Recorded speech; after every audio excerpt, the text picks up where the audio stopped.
Hello, नमस्कार, जय हिंद साथियों। आप सभी लोगों का बहुत बहुत स्वागत करता हूं आपके अपने पॉलिटेक्निक के YouTube channel polytechnic by total learning पे। तो कैसे हैं आप लोग? आशा करता हूं आप सभी लोग बहुत बढ़िया होंगे और आप सभी लोग अपने पॉलिटेक्निक प्रवेश परीक्षा की तैयारी जोरों शोरों से कर रहे होंगे। बाबू, जितने भी विद्यार्थी खेल रहे थे, घूम रहे थे, है ना, उन सभी को वीडियो को शेयर कर दिया जाए और उनको कहा जाए कि 7 बज गया है और 7 बजे से टोटल लर्निंग पे पर डे क्लासेस पॉलिटेक्निक के लिए, जिसमें बाबू आपको गवर्नमेंट, है ना, कॉलेज दिलाने का, है ना, पूरा रणनीति रहता है। तो आइए बाबू, आज की शानदार क्लास के अंदर हम लोग केमिस्ट्री का बाबू, है ना, 2026 में पूछा गया ओरिजिनल क्वेश्चंस देखने वाले हैं। यानी क्वेश्चन पेपर 2026 का सॉल्यूशन आज चलने वाला है। तो आप लोग भी देख लीजिए कि कैसा प्रश्न पूछा गया था और आपके आने वाले पॉलिटेक्निक एग्जाम में यानी 2027 में किस लेवल का सवाल रहेगा। आइए बाबू, शुरू करते हैं आज के सेशन को, है ना। और जो बच्चे लोग, है ना, एक जोरों शोरों से तैयारी करना चाहते हैं, है ना, बिना लोड के, बिना टेंशन के, तो आप बाबू हमारे साथ पॉलिटेक्निक का इंजीनियर बैच, है ना, जो कि पॉलिटेक्निक के लिए सबसे बेस्ट कोर्स माना जाएगा, 2027 के लिए सबसे ज्यादा सिलेक्शन दिलाने वाला, है ना, इंजीनियर बैच रहेगा, जिसमें बाबू जितने भी बच्चे पढ़ेंगे उनका सिलेक्शन निश्चित रूप से गवर्नमेंट कॉलेज में होगा। अब बशर्ते मेहनत करना बाबू, कंटेंट वही दूंगा जो एग्जाम में लड़ेगा। ठीक है, तो ये 299 का बैच आप लोग को अभी फिलहाल, अगर आप अभी लेते हो तो 199 में आप लोग को पड़ जाएगा। इस बैच के अंदर बाबू आप लोग को क्रैश कोर्स आप लोग को, है ना, मिल जाएगा, जो लास्ट में, है ना, जो इंपॉर्टेंट क्वेश्चंस के माध्यम से क्रैश कोर्स के नाम पे हम लोग देते हैं, तो वो आप लोग को इसी के अंदर इंक्लूडेड मिल जाएगा। बाकी यूट्यूब पे क्लासेस आप लोग को 7 बजे से जो चलता है चलेगा। बाकी आप लोग देख लीजिए बाबू, है ना, यही आपका कॉन्टैक्ट नंबर है 73 72 039 013। कोई भी दिक्कत आता है, कोई भी टेक्निकल सपोर्ट चाहिए, आप हमारे साथ इस नंबर पर संपर्क कर सकते हैं। चलिए बाबू, केमिस्ट्री के अंदर 31 से सवाल शुरू होता है और 31 नंबर सवाल, यानी पहला नंबर सवाल आपके स्क्रीन पे कहता है, 31 नंबर, कि टिंडल प्रभाव, टिंडल इफेक्ट जो होता है बाबू, किस प्रकार के विलयन में देखा जाता है। देखिए, आप लोग को मैंने जितना भी प्रीवियस ईयर क्वेश्चंस कराया है वो सब के सब बाइलिंगुअल कराया है। तो अंग्रेजी माध्यम वाले यानी सीबीएसई बोर्ड वाले छात्र भी अगर पॉलिटेक्निक करना चाहे गवर्नमेंट कॉलेज से, तो उनको कोई दिक्कत नहीं होगा, है ना। प्रीवियस ईयर क्वेश्चन पेपर को बाइलिंगुअल देख पाएंगे हमारे चैनल के माध्यम से। तो यहाँ पे टिंडल प्रभाव जो कहता है बाबू, वह आप लोग ध्यान दीजिएगा, कोलाइडी विलयन के अंदर देखा जाता है। अच्छा, आखिरकार टिंडल प्रभाव होता है क्या, आप लोग सोचते होंगे। टिंडल प्रभाव होता है बाबू कि जब हम कोलाइडी विलयन के पास किसी प्रकाश को गुजारिए, जैसे मान लिया जाए ये हमारे सामने क्या है, कोलाइडी विलयन है। तो मान लिया जाए ये क्या है, कोलाइडी विलयन है।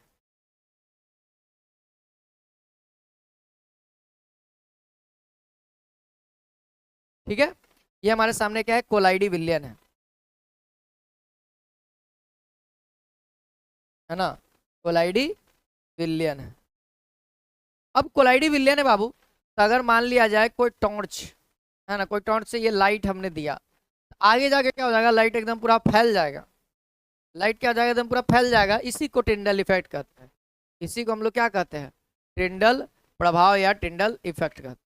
चलिए आगे, अगला सवाल है, अगला सवाल है बाबू कि 32 नंबर के, किसी तत्व के समस्थानिकों में से किसकी संख्या समान होती है। समस्थानिक होगा और उसकी संख्या क्या होगा, समान रहेगा। तो समस्थानिक में बाबू क्या होता है कि प्रोटॉन की संख्या क्या होती है, यानी परमाणु संख्या क्या होती है, समान होती है। समस्थानिक का मतलब क्या, परमाणु संख्या। जो परमाणु संख्या है, परमाणु संख्या क्या होता है, समान होता है। परमाणु संख्या क्या होता है, समान होता है। और परमाणु संख्या डिसाइड होता है बाबू प्रोटॉन पे, प्रोटॉन पे, नंबर ऑफ प्रोटॉन्स पे। यानी कि प्रोटॉन इसका करेक्ट आंसर होगा। जे गो प्रोटॉन होगा, है ना, ऊ गो परमाणु संख्या कहलाएगा। अगला सवाल आप सभी के बीच में कहता है, कैल्शियम की संयोजकता कितनी होती है। संयोजकता मतलब वो अपने साथ कितने तत्व को जोड़ सकता है ना, अपने साथ, या कितना दान कर सकता है ना, कितना दान कर सकता है, यही कर सकते हैं, किसी को दे देगा, क्योंकि ये क्या है, धातु है। कैल्शियम क्या है बाबू, धातु। धातु मतलब अपने अंदर जो इलेक्ट्रॉन होता है उसको दान करना ही उसका संयोजकता कहलाता है। अगर आप कैल्शियम की चर्चा करते हैं तो कैल्शियम का जो परमाणु संख्या होता है वह 20 होता है। तो इसका इलेक्ट्रॉनिक विन्यास अगर आप करोगे, इलेक्ट्रॉनिक विन्यास, इलेक्ट्रॉनिक विन्यास आपको याद है formula? School school, public school, public school, Delhi public school, Delhi public school, fantastic Delhi public school, fantastic Delhi public school.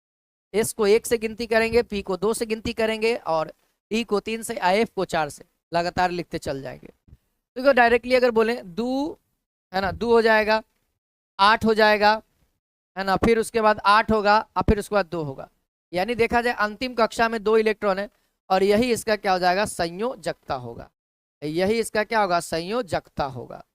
यही इसका क्या कहलाएगा? संयोजकता कहला जाएगा, वैलेंसी कहला जाएगा। यानी यहाँ पर आंसर 2 हो जाएगा। वैसे भी याद रखना धातु का 1 2 3 4 तक ही होता है। 1 2 3 जनरली धातु का होता है। चलिए यहाँ पे अगर 34 नंबर सवाल देखें तो कहता है निम्नलिखित में से कौन सी रासायनिक अभिक्रिया उदासीनीकरण है? उदासीनीकरण कहने का मतलब आओ न्यूट्रलाइजेशन रिएक्शन कहता है कि एक अम्ल अभिक्रिया करेगा, एक भस्म अभिक्रिया करेगा और बना करके एगो साल्ट यानी कि लवण देगा और बाबू जल देगा, है ना, यही अभिक्रिया होगा, है ना। एक तो एसिड रहेगा प्लस बेस रहेगा, फिर साल्ट बनाएगा और जल बनाएगा यानी वाटर बनाएगा। तो अब देख लीजिए ऐसा कौन सा रिएक्शन है जहां पे OH होगा बाबू वह हमारा भस्म कहलाएगा और जहां, है ना, OH होगा वो हमारा भस्म कहलाएगा। देखो ये OH है यानी भस्म है, HCl हम लोग अम्ल जानते हैं, ये हमारा साल्ट हो जाएगा और ये जल बना रहा है, यानी ये अभिक्रिया है, ये अभिक्रिया है। जबकि अम्ल, है ना, ये सब कोई अम्ल नहीं है, ये धातु है, ये अम्ल है, लेकिन ये बेस होना चाहिए था तो ये धातु। तो कहीं ना कहीं ये भी गलत, ये भी गलत और ये भी गलत, ठीक है, ध्यान रखना। अगर अभिक्रिया की बात करें तो अभिक्रिया की अगर बात करेंगे तो ये बाबू ये जो रिएक्शन है जैसे H2 + O2, ये जो रिएक्शन दर्शा रहा है ये किस चीज का रिएक्शन है? तो आप याद रखना ये संयोजन अभिक्रिया या संश्लेषण अभिक्रिया को प्रदर्शित कर रहा है। संयोजन या संश्लेषण कहते हैं, है ना, संश्लेषण अभिक्रिया को प्रदर्शित कर रहा है। वही अगर आप जिंक और H2SO4 को देखेंगे तो देख रहे हैं बाबू ये किस अभिक्रिया को बना रहा है? तो इसमें एक अणु, धातु का अणु रिप्लेस कर रहा है अपने आप को, तो ये विस्थापन या एकल विस्थापन कहिए या विस्थापन कहिए, है ना, एकल विस्थापन या विस्थापन। वही अगर आप कैल्शियम कार्बोनेट को देखेंगे तो CaO, जिसको हम लोग कली चूना के नाम से जानते हैं, याद रखना ये क्या है? कली चूना इसको कहते हैं, कली चूना या बिना बुझा हुआ चूना, बिना बुझा हुआ चूना, है ना। ये जल के साथ अभिक्रिया करके खोलने लगता है, उष्मा देता है, तो ये क्या हो रहा है? टूट रहा है। टूटने का मतलब वियोजन अभिक्रिया, वियोजन अभिक्रिया या बाबू इसी को अपघटन अभिक्रिया भी कहेंगे या इसी को अपघटन अभिक्रिया कहेंगे, ठीक ना। चलिए अगला सवाल की ओर बढ़ते हैं। 35 नंबर सवाल है कि वसा और तेल युक्त भोजन के वायु के संपर्क में आने पर खराब होने का मुख्य कारण क्या है? भाई वसा या तेल से रिलेटेड जो भी खाना रहेगा खुला में ज्यादा देर रखेगा तो उससे दुर्गंध आने लगता है और उसी को हम लोग रेसिडिटी, है ना, रेंसिडिटी कहते हैं, है ना, रेंसिडिटी कहते हैं। और यह जो रीजन है वह वायुमंडल में मौजूद या वायु में मौजूद ऑक्सीजन के कारण होता है और ऑक्सीजन के कारण कोई भी अभिक्रिया ऑक्सीडेशन अभिक्रिया यानी उपचयन अभिक्रिया कहलाती है और यह उपचयन अभिक्रिया के कारण ही वसा या तेल युक्त भोजन खराब हो जाता है, दुर्गंध युक्त हो जाता है। अगला सवाल है बाबू, देखिए कहता है शुद्ध जल का pH मान कितना होगा? तो वो 7.0 होगा। एक बात और याद रखिए, शुद्ध जल में विद्युत का प्रवाह नहीं होता है, विद्युत का प्रवाह नहीं होता है, विद्युत का प्रवाह नहीं होता है। अच्छा आप लोग सोच रहे हो सर विद्युत का प्रवाह नहीं होता है, बाबू ये शुद्ध जल की बात है ना, शुद्ध जल की बात है ना, क्योंकि यह उदासीन होता है, क्योंकि यह क्या होता है? उदासीन होता है ना, उदासीन होता है, इसके अंदर कोई भी अणु नहीं होता। इसी को बाबू आसुत जल भी कहा जाता है, याद रखना, आसुत जल भी कहा जाता है, आसुत जल, याद रखना, है ना। यह न्यूट्रल होता है, उदासीन होता है बाबू, इस बात को हमेशा याद रखेंगे, ठीक है, यह उदासीन होता है। क्लियर है बात? हाँ ठीक है। अब विद्युत का प्रवाह नहीं होगा। आप ये नहीं सोच रहे कि सर कोई एक बाल्टी लाएं और उसमें हम तार डाल दिए और इस साइड से हम अपना हाथ डाल देते, करंट नहीं मारेगा? जी नहीं, नहीं एकदम मारेगा। आप इस बात को ध्यान रखें, क्योंकि बाबू शुद्ध जल में कोई भी मुक्त अवस्था में अणु नहीं होता। आप चापाकल के पानी ले लीजिए, आप ऐसे ले लीजिए पानी, आप एक साइड वायर डाल लीजिए और एक साइड से आप करिएगा। अब वो नहीं, बाल्टी प्लास्टिक का रखिएगा जो धातु ना, नहीं ना कि लोहा वाला करिएगा तो लोहा से मरबे करेगा, है ना। प्लास्टिक की बात करें जो विद्युत धारा का कुचालक हो। चलिए अगला बाबू 37 नंबर, है ना। फेनोल्फ्थलीन क्षारीय माध्यम में कौन सा रंग देता है? ये बाबू फेनोल्फ्थलीन जो है यह एक प्रकार का सूचक है ना, नेचुरल सूचक माना जाता है। और याद रखिएगा यह अम्ल और क्षार के बीच में, है ना, संबंध को दर्शाता है। और कहता है कि क्षारीय माध्यम में जैसे ही, है ना, फेनोल्फ्थलीन को जैसे ही हम क्षार में किसी लिक्विड में अगर डुबाएंगे तो वह कैसा रंग का हो जाएगा? गुलाबी रंग का हो जाएगा। कैसा रंग का हो जाएगा? पिंक रंग का हो जाएगा, गुलाबी रंग का हो जाएगा। जबकि बाबू यही अगर अम्ल में इसको डालिएगा, जबकि यही बाबू अम्ल में या फिर उदासीन में, तो यह रंगहीन होगा, है ना, रंगहीन होगा। यानी अम्ल या फिर अम्लीय माध्यम या फिर उदासीन माध्यम, उदासीन माध्यम में क्या होगा? अपना रंग सेम टू सेम रखिएगा, कोई भी बदलाव नहीं रखेगा, ठीक है। दोनों ही माध्यम में ये क्या होता है? रंगहीन रहता है। अगला सवाल है बाबू 38 नंबर, कहता है कि विरंजक चूर्ण का रासायनिक सूत्र क्या है? विरंजक चूर्ण का रासायनिक सूत्र क्या होता है? आपको याद होगा कि विरंजक चूर्ण का रासायनिक सूत्र, है ना, कैल्शियम ऑक्सीक्लोराइड। कैल्शियम ऑक्सीक्लोराइड यानी कैल्शियम होगा, ऑक्सीजन होगा, क्लोराइड होगा। तो इसको तो बाबू आप देख रहे हैं, है ना, आधा जल है ना, यानी जल निकल गया है, जिसको हम लोग प्लास्टर ऑफ पेरिस कहते हैं, ना, प्लास्टर ऑफ पेरिस कहते हैं, प्लास्टर ऑफ पेरिस कहते हैं। वही जिप्सम में 10 गो जल हो जाएगा, है ना। इसको कैल्शियम कार्बोनेट यानी खड़िया या संगमरमर, खड़िया या संगमरमर कहेंगे, ठीक है। ये हमारा क्या हो जाएगा बाबू, है ना, ये हमारा विरंजक चूर्ण हो जाएगा। ये हमारा क्या हो जाएगा? विरंजक चूर्ण हो जाएगा, ठीक है। हाँ चलिए अगला सवाल देखा जाए। प्लास्टर ऑफ पेरिस यौगिक किसको गर्म करके प्राप्त किया जाता है? याद रखना, गर्म करने का मतलब जिप्सम को बाबू, जिप्सम को, है ना, जिप्सम मतलब कि CaSO4, है ना, into into into into 2H2O को जब बाबू हम लोग हीट करेंगे कितना? 373 केल्विन ना, 373 केल्विन, 373 केल्विन पे, तब बाबू कैल्शियम, है ना, सल्फेट हाफ H2O, जिसको हम लोग प्लास्टर ऑफ पेरिस कहते हैं, उसका निर्माण होगा, ठीक है। हाँ ये प्लास्टर ऑफ पेरिस, ठीक ना, शॉर्ट में लिख देते हैं प्लास्टर ऑफ पेरिस, और ये हमारा जिप्सम हो जाएगा। चलिए वो अगला सवाल कहता है 40 नंबर कि निम्नलिखित में से कौन सी धातु सबसे अधिक अभिक्रियाशील है? निम्नलिखित में से कौन सी धातु सबसे अधिक क्रियाशील है? तो आपको याद होगा एक ट्रिक था, हम बताए थे, सोचा पतासी लजाइले ना का कहेगा, है ना। सोचा पतासी, ध्यान देना, सोचा पतासी लजाइले ना का कहेगा, ना का हेगा, हेगा।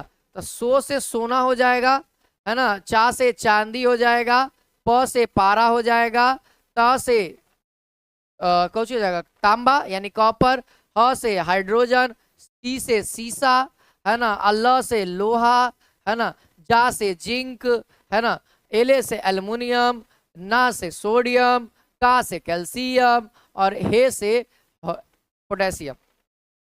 तो सबसे ज्यादा कौन पावरफुल है बाबू? पोटेशियम, है ना, क्योंकि देखो सोना चांदी तो काट ही दो, सबसे पीछे है। सोडियम पोटेशियम, तो सोडियम पोटेशियम में जो पोटेशियम है वो सबसे ज्यादा क्रियाशील है। चलिए आगे कहता है एल्युमिनियम के मुख्य अयस्क का नाम बताइए। देखिए बाबू एल्युमिनियम का मेन ओर्स का नाम पूछा जा रहा है, तो वो होता है बॉक्साइट। कौन होता है? बॉक्साइट, है ना, बॉक्साइट होता है, ध्यान रखेंगे। बॉक्साइट हो जाए कि हेमेटाइट बाबू, वह फेरस यानी आयरन, फेरस यानी लोहा का होता है ना, लोहा का होता है। जबकि सिनेवार HgS होता है, जो कि यह पारा का एक ओर्स है ना, जो कि पारा का एक ओर्स है ना। अगर वही आप गैलेना की बात करते तो गैलेना शायद जस्ता का होता है ना, गैलेना। चलिए बॉक्साइड का अगर सूत्र की बात करेंगे, है ना, एग्जाम में आ जाता है बॉक्साइड, तो एल्युमिनियम का ऑक्साइड याद है, Al2O3 I, इसके साथ केवल आप क्या कर दीजिए ना, पानी डाल दीजिए, के गो दूगो दूगो दूगो दूगो पानी डाल दीजिए, ये बॉक्साइड का सूत्र हो जाएगा, है ना, बॉक्साइड का सूत्र हो जाएगा, है ना। वही अगर गैलेना की बात करें, गैलेना भी अयस्क है बाबू, है ना, गैलेना भी क्या है, एक अयस्क है ना। तो गैलेना किसका अयस्क है?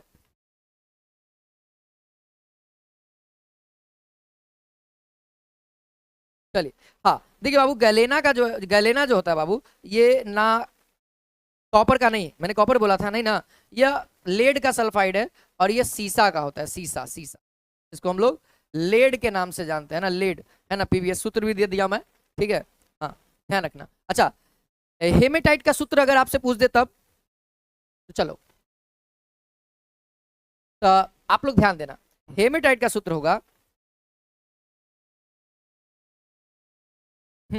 हेमेटाइट का जो सूत्र होगा, यह भी फेरस का ऑक्साइड ही है एक तरीके से, है ना, Fe2O3, है ना, लॉ ऑक्साइड है, हाँ, फेरिक ऑक्साइड कहते हैं इसको। चलिए चलिए भैया, अगला सवाल, है ना, अगला सवाल कहता है कि पीतल जो है किन धातुओं का मिश्र धातु यानी एलॉय है ना। तो जो ब्रास ब्रास जिसको हम लोग कहते हैं पीतल, है ना, पीतल जो होता है बाबू, आप लोग ध्यान रखेंगे, पीतल जो होता है वह तांबा और जस्ता का होता है, किसका? तांबा और जस्ता, जिसमें तांबा सबसे ज्यादा मात्रा में होता है, तांबा और जस्ता, तांबा और जस्ता, जस्ता को अंग्रेजी में हम लोग जिंक कहते हैं, यानी कॉपर और जिंक। अगर आप कॉपर प्लस जिंक की बात करेंगे तो कॉपर लगभग लगभग 70% के आसपास होता है, कितना? 70% के आसपास होता है। वही अगर आप जिंक की बात करिएगा तो लगभग 30% के आसपास होता है, और तो सबसे ज्यादा मात्रा में कॉपर हो जाएगा, है ना, तो कॉपर अहम भूमिका होगा। ठीक है, अगला 43 नंबर सवाल आप सभी के बीच में, नाइट्रोजन अणु यानी N2 कितने सह संयोजक आबंध होते हैं? कोवेलेंट बॉन्ड नाइट्रोजन में कितने होते हैं? तो याद रखिएगा, है ना, नाइट्रोजन जो है ट्रिपल बॉन्ड बनाएगा, यानी त्रिआबंध होगा। ये सवाल प्रीवियस ईयर भी आया हुआ था, थोड़ा सा अलग तरीके से पूछा था, लेकिन इस बार अलग तरीके से, लेकिन सवाल का सेंस जो है, कहने का जो तरीका है, जो कहने का जो इच्छा है, वो वही है। 44 नंबर सवाल है कि कार्बन का कौन सा अपरूप विद्युत का सुचालक होता है? तो विद्युत का सुचालक बाबू देखते होंगे, आप लोग को पता है, बचपन से पढ़ते आ रहे हैं, वो है ग्रेफाइट, है ना। बाकी फ्लोरिना हो गया, हीरा हो गया, ये सब विद्युत का कुचालक होता है ना, जबकि ग्रेफाइट बाबू, है ना, ये विद्युत का सुचालक है, ये अधातु है, नॉन मेटल है ना, ये अधातु है, अधातु में विद्युत का सुचालक ग्रेफाइट को ही माना जाता है।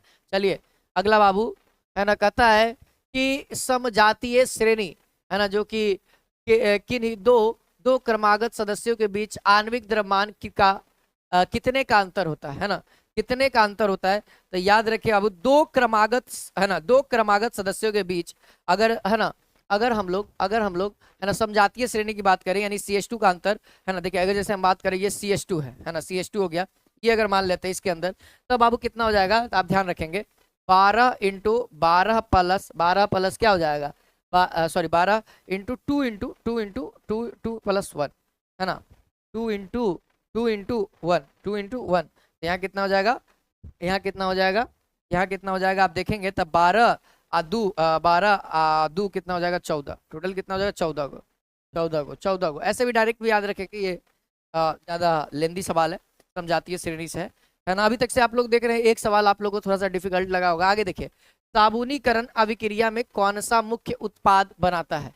कौन सा मुख्य उत्पाद बनाता है बाबू? जब साबुनीकरण अभिक्रिया हो तो साबुन बनाएगा, और साबुन मुख्य रूप से ग्लिसरॉल, है ना, साबुन मुख्य रूप से ग्लिसरॉल बनाता है ना, साबुन और ग्लिसरॉल बनाएगा, साबुन और ग्लिसरॉल बनाएगा, ग्लिसरॉल, ठीक है, साबुन और ग्लिसरॉल। अच्छा एक बात याद रखिएगा, इसमें क्या होता है कि अभिक्रिया जो होता है वो सोडियम के साथ या पोटेशियम के साथ, है ना, सोडियम भस्म या पोटेशियम भस्म के साथ अभिक्रिया होता है, ठीक है ना। ये फैटी एसिड का लवण होता है, फैटी एसिड, याद रखना, फैटी एसिड, एसिड का लवण होता है, कौन कौन? साबुन, कौन बाबू?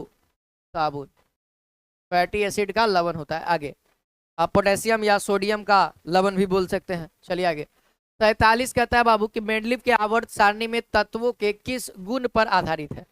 मेंडलीव का जो है यहाँ पे, आधुनिक वाला नहीं करा, मेंडलीव का करा, तो मेंडलीव वाला भी क्या था, परमाणु द्रव्यमान पे था, परमाणु द्रव्यमान पे ही सजाया हुआ था। जो आधुनिक वाला वो परमाणु संख्या पे, है ना। आधुनिक जो आवर्त सारणी है, आधुनिक आवर्त सारणी है, आधुनिक आवर्त सारणी, ये बाबू क्या है, ये बाबू क्या है, तो ये हमारा परमाणु संख्या पे आधारित है। अब देखो 48 नंबर करता है, आधुनिक आवर्त सारणी में कितने वर्ग और कितने आवर्त।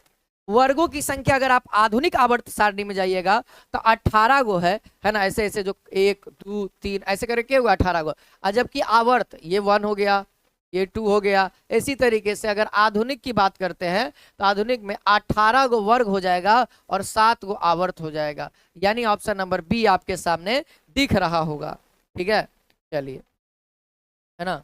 जो ऊर्ध्वाधर स्तंभ होता है उसको वर्ग कहते हैं, और जो बाबू क्षैतिज होता है उसको हम लोग आवर्त कहते हैं। चलिए आगे बाबू कहता है 49 नंबर, आवर्त सारणी में किसी आवर्त में बाएं से दाएं जाने पर परमाणु का आकार सामान्यतः क्या होता है, घटता है बाबू। क्या होता है, घटता है, याद रखना।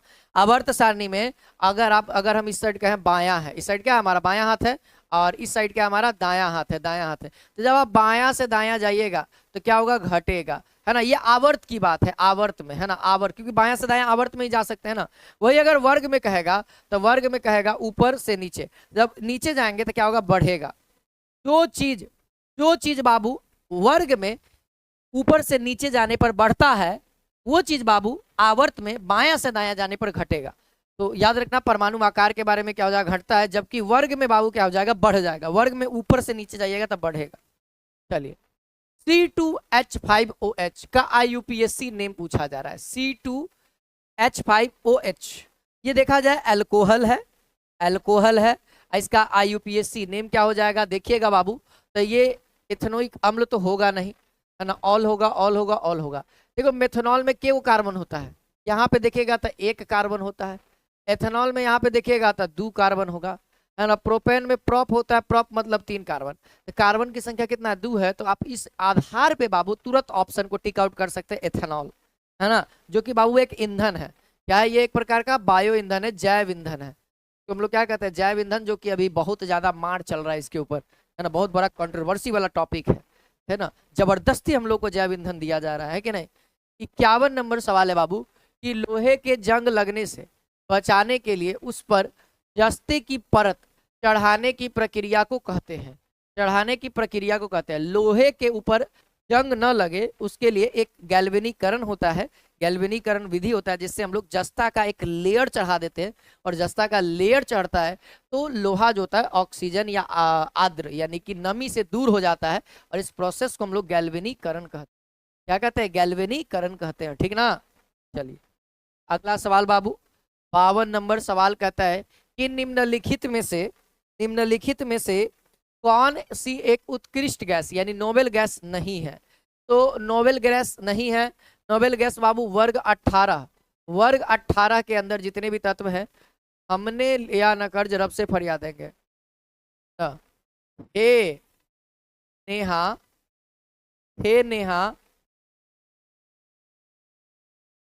अर्जुन करण, रनिंग एक्सरसाइज, क्या है, ऐसा कुछ करके तत्व का नाम है जिसको हम लोग याद है, helium, neon, argon, krypton, radon, exercise, krypton और रेडॉन, है ना, ये है ना, ऐसा करके है।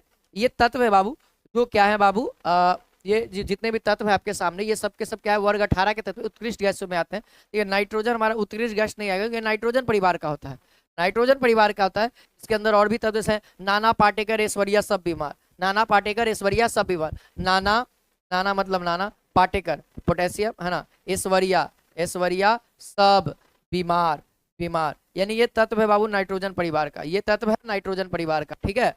चलिए आगे चलते हैं बाबू। कहता है कि जल की अस्थाई कठोरता, जल की अस्थाई कठोरता को किसके द्वारा दूर किया जा सकता है। जल की अस्थाई कठोरता को किसके द्वारा दूर किया जा सकता है। तो याद रखना बाबू, अब अगर आप जल की कठोरता को दूर करना है तो वह है बाबू उबाल कर, है ना, बॉयल कर दीजिए तो नॉर्मली रूप से, अस्थायी रूप से, है ना, मतलब टेम्पोरली हो जाएगा। लेकिन अगर आप अस्थायी रूप से मतलब क्या होता है कि इसके अंदर जो कैल्शियम और मैग्नीशियम होता है है ना, उसके कारण कैल्शियम और मैग्नीशियम का जो बाई कार्बोनेट होता है उसके कारण होता है, और वो बदल कर क्या हो जाता है, अघुलन से, है ना, उबलने पर क्या हो जाता है ना कि वो दूर हो जाता है, उबालते हैं तो दूर हो जाता है। चलिए अगला सवाल 54 नंबर कहता है श्रृंखलन का गुण सबसे अधिक किस तत्व में पाया जाता है, बता दो। श्रृंखलन का गुण यानी श्रृंखला, चैन वाला, चैन रूल, तो आपको पता है जब आप कार्बनिक यौगिक पढ़िएगा तो कार्बन के अंदर ही सबसे पहले गुण पाया जाएगा, सबसे ज्यादा गुण इसी के अंदर है, क्योंकि श्रृंखलन गुण के कारण ही कार्बन ऐसा है जो बहुत सारा यौगिक बनाया हुआ। आप सबका यौगिक बहुत सारा नहीं सुनेंगे, लेकिन कार्बन का बहुत सारा यौगिक आप सुने होंगे, अनलिमिटेड है भाई, बहुत करोड़ों में है। चलिए आगे कहता है 55 नंबर सवाल आप सभी के बीच में, वनस्पति तेलों के हाइड्रोजनीकरण में किस उत्प्रेरक का उपयोग किया जाता है बाबू। तो जब आप वनस्पति तेल का हाइड्रोजनीकरण करेंगे तो उसमें बाबू निकेल निकेल निकेल उत्प्रेरक कैटलिस्ट का प्रयोग किया जाता है, निकेल का, है ना। जबकि प्लेटिनियम का बाबू हम लोग सल्फ्यूरिक अम्ल बनाने में करते हैं, है ना। चलिए सल्फ्यूरिक अम्ल नहीं, अमोनिया बनाने में, अमोनिया बनाने में प्लेटिनियम का इस्तेमाल करेंगे आगे, है ना। हर्बल विधि द्वारा निम्नलिखित में से कौन सा अम्ल चींटी के डंक में पाया जाता है, फॉर्मिक अम्ल पाया जाता है बाबू। चींटी के डंक में ना, चींटी के डंक में फॉर्मिक अम्ल पाया जाता है ना। ऑप्शन नंबर सी देखो, मेथेनोइक अम्ल इसी को कहते हैं, इसी को फॉर्मिक अम्ल कहते हैं, है ना। फॉर्मिक अम्ल HCOOH, एक कार्बन। चलिए आगे 57 नंबर सवाल आप सभी के बीच में है। 57 नंबर सवाल है कि बॉक्साइट से एल्यूमिना यानी एल्युमिनियम प्राप्त करने की विधि को क्या, एल्यूमिना मतलब वही Al2O3, फिर इससे ऑक्सीजन को हम लोग हटा देंगे तो एल्युमिनियम मिल जाएगा, तो उसको हम लोग बेयर विधि कहते हैं। कौन सा विधि कहते हैं, बेयर विधि कहते हैं। संपर्क विधि द्वारा H2SO4 बनाया जाता है, सल्फ्यूरिक अम्ल, है ना, सल्फ्यूरिक अम्ल बनाया जाता है, इस बात को ध्यान रखना, ठीक है, बात को ध्यान रखना। आगे बाबू हाइड्रोजन का कौन सा समस्थानिक रेडियोधर्मी है, हाइड्रोजन का कौन सा समस्थानिक जो है बाबू रेडियोधर्मी है ना, तो ये बाबू ट्राइटियम, ट्राइटियम जो है बाबू यह रेडियोधर्मी है ना, यह क्या है बाबू, रेडियोधर्मी है, ठीक है। बीटा उत्सर्जक होता है, इसके अंदर से क्या निकलता है, बीटा किरण, बीटा किरण रिलीज करता है। आगे चलेंगे अगला सवाल 59 नंबर, और इस सेशन का अंतिम लास्ट, है ना। मार्स यानी कि मार्स गैस के नाम से किसे जाना जाता है, तो मार्स गैस के नाम से मीथेन को जाना जाता है ना, मीथेन को, क्योंकि जहां मीथेन ज्यादा मात्रा में रहेगा, है ना, तो उसका भूमि क्या हो जाएगा, दलदली हो जाएगा, है ना, दलदली होगा, तो मीथेन यहाँ पे करेक्ट उत्तर होगा। ये सवाल देख लो, पीछे भी पूछा गया एग्जाम्स में। आगे चलोगे 60 नंबर, अम्लराज में कितने दो अम्लों का मिक्सचर होता है, तो आपको पता है HNO3 और क्या होता है बाबू, और क्या होता है HCl, यहाँ रेशियो हो जाएगा 1:3, क्योंकि यहाँ 3 दिख गया इसीलिए 1 कर देंगे। तो देख लो कौन सा है बाबू, कौन सा है, ऑप्शन नंबर सी HCl और HNO3 और 3:1, ठीक है ना, क्योंकि HCl में 3 होना चाहिए, HNO3 में 1, तो ऑप्शन नंबर सी बाबू हम लोगों का सही है। तो ये सेशन है ना आप लोग का 2026 का हमने PYQ कराया। आप लोग बताइए मुझे कि क्लास कैसा लगा, और जो बच्चे लोग अभी तक से इस चैनल को सब्सक्राइब नहीं किए हैं तो चैनल को बाबू सब्सक्राइब कर लो, है ना। तो ये हम लोग 2026 का, है ना, PYQ कंप्लीट किए केमिस्ट्री का, है ना। आपको इस चैनल पे बहुत जल्दी बाबू, है ना, पूरा 1 शॉट क्लासेस भी मिल जाएगा। और जो बच्चा लोग टेलीग्राम चैनल से नहीं जुड़ा है तो आप लोग टेलीग्राम पे जाइए, आप लोग टेलीग्राम पे जाइए और पॉलिटेक्निक बाई आप सर्च करिए, टोटल लर्निंग, टोटल लर्निंग जैसे ही आप सर्च करिएगा बाबू आपको, है ना, टेलीग्राम चैनल मिल जाएगा, और ज्वाइन बटन पे क्लिक करके आप ज्वाइन हो जाइए, जहां पे आपको प्रत्येक क्लास का इन्फॉर्मेशन, प्रत्येक क्लास का PDF हर एक चीज़ मिलेगा। और जो बच्चे लोग जेन्युइनली तैयारी करना चाहते हैं तो वो लोग बाबू आराम से, है ना, वो लोग आराम से टोटल लर्निंग ऐप डाउनलोड करिए और हमारा इंजीनियर बैच को बाई कर सकते हैं, जिससे उनकी तैयारी बहुत अच्छे लेवल पे हो जाएगी, ठीक है। तो चलिए मिलते हैं आपको अगली क्लास के अंदर, आज के लिए इतना ही। जय हिंद, जय भारत।